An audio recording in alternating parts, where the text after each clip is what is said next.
সবাইকে জানাই আমার দর্শকদের শ্রোতাদের দুর্গাপুজোর অনেক অনেক শুভেচ্ছা, অনেক অনেক অভিনন্দন। সবাই খুব ভালো করে কাটাবেন, সবাই খুব সুরক্ষিতভাবে কাটাবেন, এইটুকু আশা রাখবো।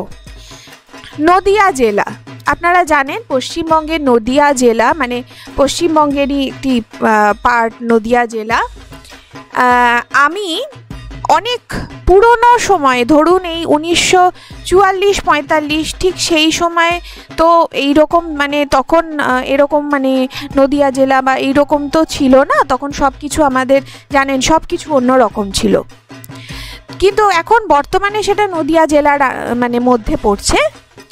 তো সেই সময়কার ধরুন 1945-1944 ঠিক ওই সময়কার একটা ঘটনা, ওইখান থেকে ঘটনার সূত্রপাত।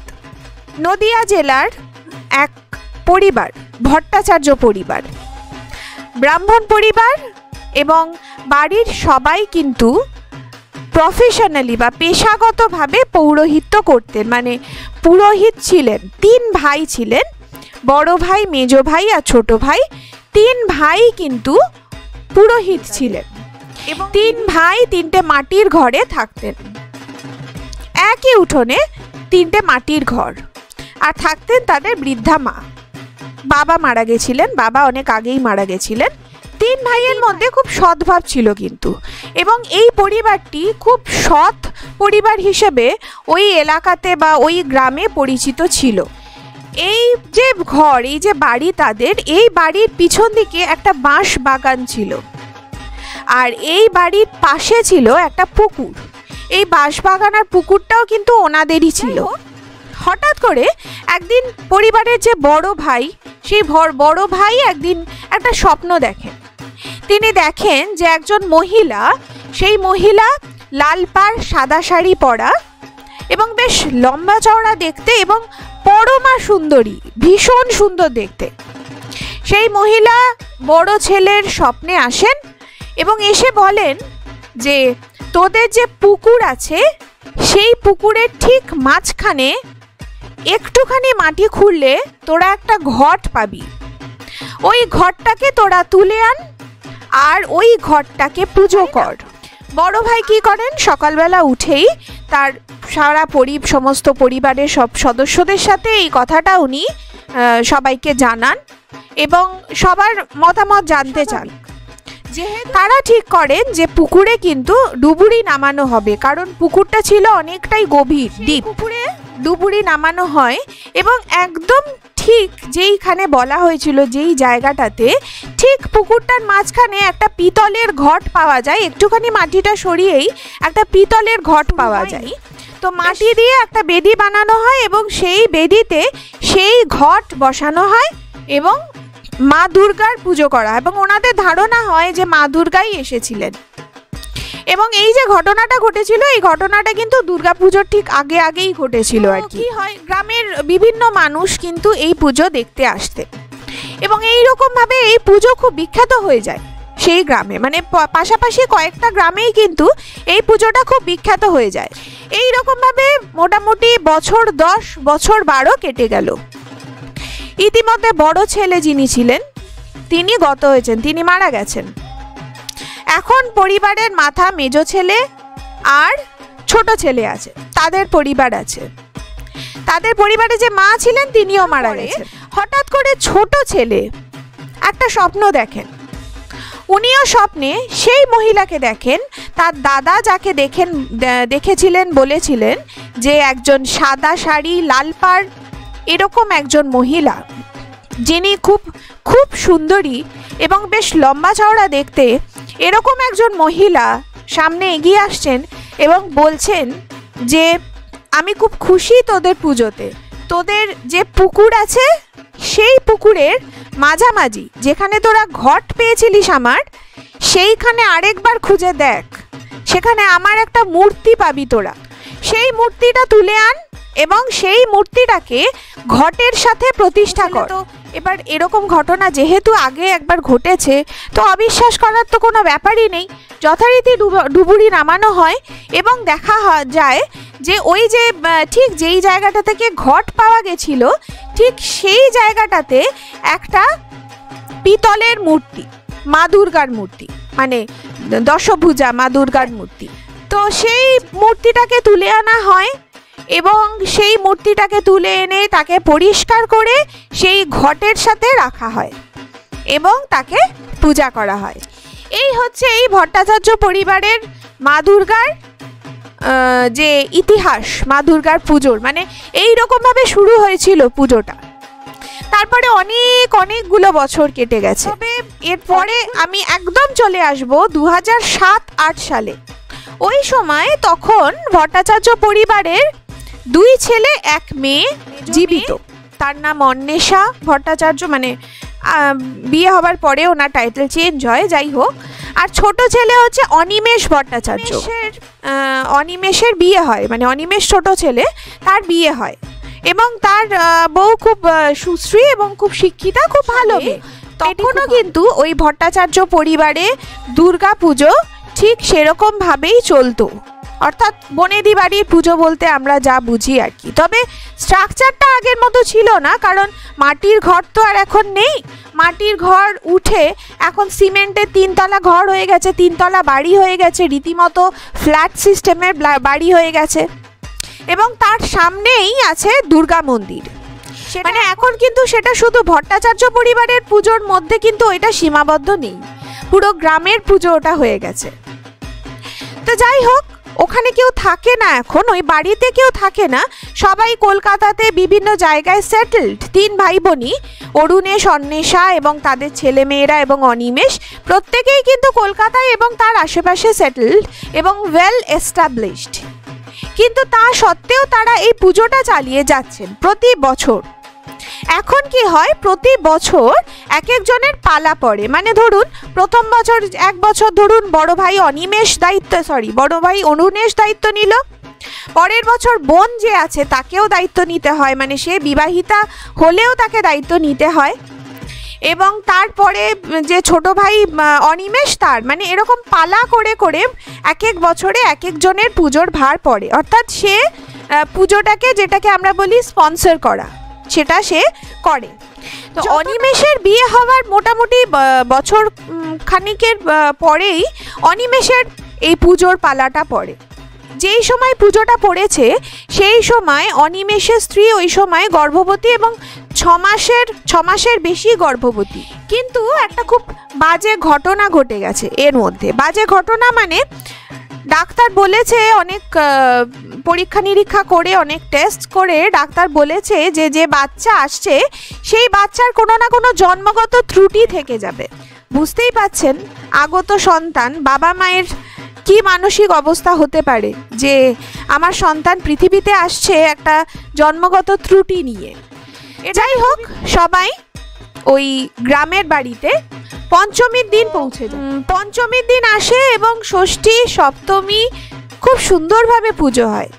যেরকমভাবে পুজো, মানে যতটুকু তাদের সামর্থ্য, তারা মোটামুটি অনিমেষ খুব ভালোভাবেই প্রতিষ্ঠিত, কাজেই ভালোভাবেই পুজো হয়। অষ্টমীর দিন সেইবার, যেই বছর পুজোটা হচ্ছিল সেইবার অষ্টমীটা বেশ রাত করে, ওই সন্ধি পুজো যেটা হয়, বেশ রাত করে সেই সন্ধি পুজোর সময়টা পড়েছে। সন্ধি পুজোতে আপনারা জানেন যে 108টা প্রদীপ লাগে, 108টা পদ্ম ফুল লাগে, এরকম অনেক কিছু লাগে, মানে ফোটানো পদ্ম লাগে, এরকম অনেক কিছু পূজার উপাচার আছে সন্ধি পুজোতে। এই সন্ধি পুজো যখন হবে, এবার যেহেতু অনিমেষের স্ত্রী ওই সময় গর্ভবতী, মানে বেশ অ্যাডভান্স স্টেজ আর কি, 6 মাস পেরিয়ে গেছে, তো সেই জন্য কিছু নিয়ম অনুযায়ী, কিছু আচার অনুযায়ী, আর এছাড়াও তার শরীরের কথা ভেবে সবাই, তার জায়েরা এবং তাকে, মানে তার যিনি যা ছিলেন আর কি, তার যা, তার ননদ, সবাই বারণ করেন যে তোমাকে কোনো কিছুতে পার্টিসিপেট করতে হবে না, অর্থাৎ তুমি শুধু এনজয় করবে, তুমি পুজোর মধ্যে থাকবে, কিন্তু পুজোর কোনো রকম কাজকর্ম তোমায় করতে হবে না। তো যাই হোক, সন্ধি পুজোতে ওদের বাড়ির, ওই যে বললাম যে 3 তলা বাড়ি ফ্ল্যাট সিস্টেমে, ওদের বাড়ির যে দোতলাতে একটা ঠাকুরের ঘর, মানে ওখানে ওই ঠাকুরের বিভিন্ন পুজোর কাজকর্ম, এই ধরনের অনেক কিছু করা ওখানে হতো। এরকম একটা ঘর ছিল যেটা ছিল দোতলাতে। সিঁড়ি দিয়ে ওঠার পরে, সিঁড়িটা সরু একটা সিঁড়ি ছিল, এবং সিঁড়ি দিয়ে ওঠার পরে বাঁদিকে লেফট সাইডে গিয়ে ওই ঘরটা ছিল।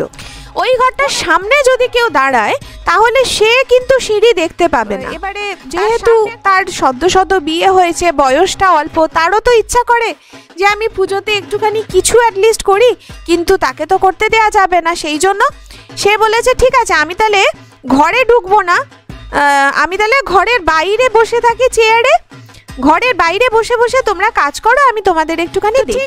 যখন ওই পুজোর ওই সরঞ্জাম সমস্ত কিছু করা হচ্ছে আর কি, করে মন্দিরে, দুর্গা মন্দিরে নিয়ে যাওয়া হবে, সময়ের একটা ব্যাপার আছে, সময়টা পেরিয়ে গেলে তো অসুবিধা, সেই জন্যই তাড়াতাড়ি কর করতে করতে তারা কি করেন, ওই সমস্ত পুজোর জিনিসপত্র নিয়ে আর কিছু খেয়ালই করেননি, তারা ওখান থেকে একদম নিচে নেমে আসেন। কিন্তু তারা খেয়ালই করেননি যে উপরে যে দোতলাতে যে মেয়েটা বসে আছে, যে মেয়েটাকে কে নামাবে। অনিমেষের স্ত্রী দেখছে ওরা চলে যাবার পরে হঠাৎ করেই অনিমেষের স্ত্রী ফিল করে যে দোতলাতে কেউ নেই, দোতলা একদম ফাঁকা।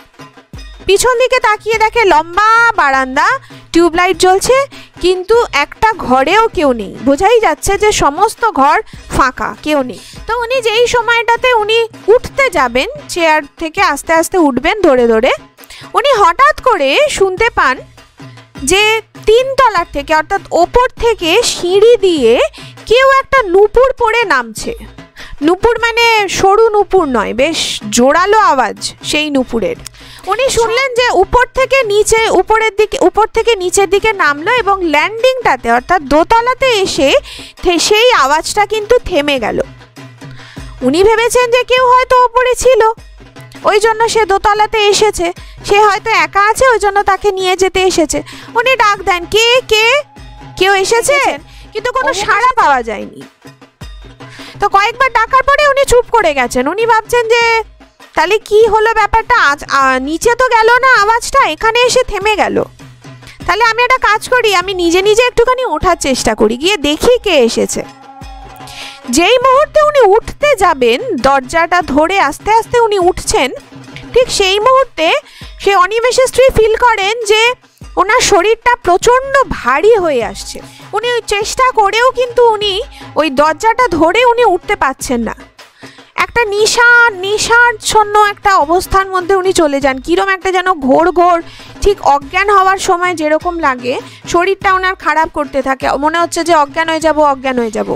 এরপরে কি হয়, এরপরে এই সঙ্গে সঙ্গে উনি শুনতে পান ওনার 2 কানের কাছে একটা খুব ফিস করে কেউ যদি কোনো মন্ত্র পড়ে তাহলে ঠিক যেরকম আওয়াজ হবে, যেটাকে আমরা ইংলিশে বলি চ্যান্টিং, কেউ একটা কথা বলছে, তার 2 কানেতেই সেটা উনি শুনতে পাচ্ছেন একদম পরিষ্কার। ঠিক সেই সময় উনি জোরে অনিমেষ বলে চিৎকার করেন, অর্থাৎ ওনার হাজব্যান্ডকে উনি ডাকছেন। ভাগ্যবশত ওই অনিমেষ বাবু তখন ওই 1 তলার ল্যান্ডিংয়েই দাঁড়িয়েছিলেন এবং বাইরে ঢাকের আওয়াজ ছিল না ওই সময়টা। তো উনি শুনতে পান, উনি সঙ্গে সঙ্গে শুনে উনি ছুটতে দোতলাতে উঠে আসেন। দোতলাতে উঠে এসে উনি দেখেন যে ওনার স্ত্রী মানে অসুস্থ বোধ করছেন। সঙ্গে সঙ্গে তার স্ত্রীকে নিয়ে তিনি ঘরে চলে যান এবং তাকে শুইয়ে দেন। এবং তখন অনিমেষের স্ত্রী বলেন যে ওনার সাথে কি হয়েছে। তখন অনিমেষ বলেন যে দেখো, তোমাকে আমি একটা কথা বলতে একদম ভুলে গেছি, আসলে তুমি তো এই ব্যাপারগুলো, তুমি তো প্রায় নতুনই বউ, তুমি এই ব্যাপারগুলো খুব একটা জানো না। বলছে যে আমাদের বাড়িতে কিছু অলৌকিক ব্যাপার হয়, এই পুজোর এই কদিন আমাদের বিশ্বাস এবং আমরা জানি যে মা দুর্গা সারা বাড়ি ঘুরে বেড়ায়। প্রত্যেকে মানে যতজন ওখানে আছে প্রত্যেকেই এই অভিজ্ঞতাটা প্রত্যেকেরই হয়েছে। রাত্রিবেলা ছাদে ঘুরে বেড়াচ্ছে, ছমছম করে আওয়াজ হচ্ছে, কেউ যেন সিঁড়ি দিয়ে নামছে, কেউ প্যাসেজ দিয়ে হেঁটে গেল, কিন্তু বাইরে বেরিয়ে কেউ নেই। তো যাই হোক, সে খুব অনিমেষের স্ত্রী খুব ভয় পেয়ে যায় এবং বলে যে আচ্ছা ঠিক আছে তাহলে তুমি আমার সাথে থেকো, তাহলে তুমি আমাকে মানে একা ছেড়ো না কখনো। বলছে ঠিক আছে, তুমি ভয় পেও না, অনিমেষবাবু বলেন। এরপরে কি হয়, অষ্টমীর পুজো খুব নির্বিঘ্নে কেটে যায় এবং খুব ভালোভাবে পুজো হয়। এবং অষ্টমী পুজোর পরে নবমী পুজো হয় দশমীর দিন সকাল থেকে ওই অনিমেষবাবুর স্ত্রীর পেটে একটা হালকা ব্যথা হচ্ছে। তো উনি অনিমেষবাবুকে জানান যে আমার এরকম একটা অসুবিধা হচ্ছে।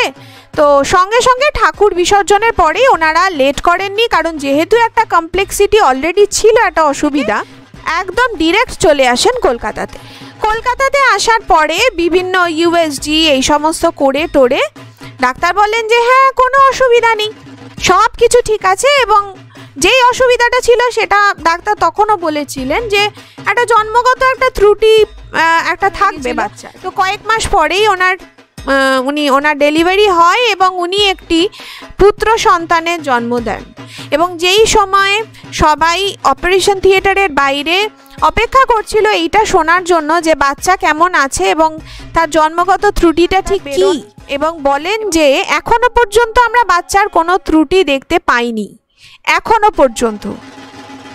এবং আপনাদের জানিয়ে রাখি, অদ্ভুতভাবে মেডিকেল সায়েন্স যেই বাচ্চাকে ডিক্লেয়ার করে দিয়েছিল যে জন্মগত ত্রুটি থাকবে, সেই বাচ্চা বড় হয়, সুস্থ সবলভাবে বড় হয় এবং আর 5টা বাচ্চার থেকে বেশি ইন্টেলিজেন্ট হয়। তাহলে কে বলে যে অলৌকিক ঘটনা ঘটে না? কেমন লাগলো আমাদের অবশ্যই জানাবেন। আজকের মতো শুভরাত্রি, সবাই পুজো খুব ভালো করে কাটান।